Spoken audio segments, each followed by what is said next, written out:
Bonjour Marie-Laure. Bonjour Claire. Donc vous êtes co-auteure d'un livre de recettes santé. Absolument.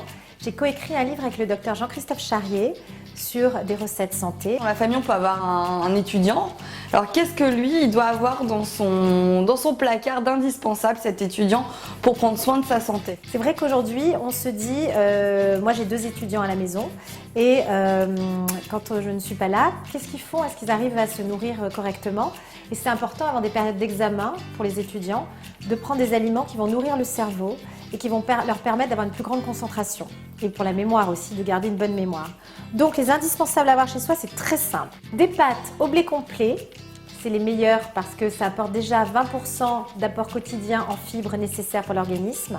Des boîtes de thon ou des boîtes de sardines. Un avocat 3 fois par semaine pour un étudiant parce qu'il y a des acides gras naturels, oméga 3, oméga 6 et plein de vitamines qui sont bonnes pour la mémoire et le cerveau. L'oignon qu'on va utiliser tout à l'heure pour notre recette. Et puis les tomates qui contiennent du lycopène et qui aussi a beaucoup de vitamine C, donc pour l'énergie, la vitalité, c'est très bien. Ensuite les olives aussi qu'on va mettre d'ailleurs dans nos pâtes. Et les olives, c'est pour l'immunité, antioxydante, hydratant.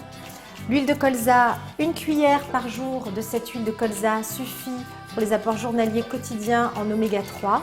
Et en cas de petit creux, évidemment, le chocolat noir, magnésium, pour faire baisser le stress. Donc ça, c'est vraiment ce que l'étudiant doit avoir dans son placard. Mais alors aujourd'hui, on va mettre l'accent sur une recette particulière qu'il peut faire facilement. On peut se faire des pâtes avec de la sauce tomate. On va mélanger du coulis de tomate avec des tomates fraîches. Un petit peu d'oignon, puisque, comme on disait, l'oignon, c'est un très bon antioxydant. Et la quercétine que contient l'oignon, très bonne pour les membranes cellulaires et les membranes du cerveau. Et puis les maladies cardiovasculaires. Et on va mettre aussi à la fin de notre préparation du thon et des olives. C'est un plat complet qui va le tenir pour toute la journée, c'est un plat énergie. Donc je coupe mon oignon en tout petits morceaux. On va faire revenir l'oignon dans l'huile d'olive. Moi je trouve plus facile de faire une sauce avec des tomates cerises qu'avec des tomates classiques.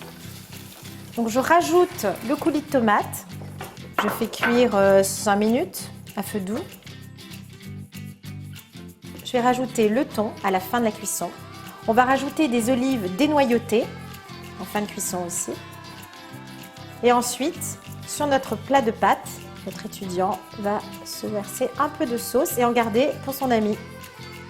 On peut trouver plein de recettes et de cures monodiètes dans le livre En bonne santé toute l'année, 20 cures alimentaires aux éditions Prat.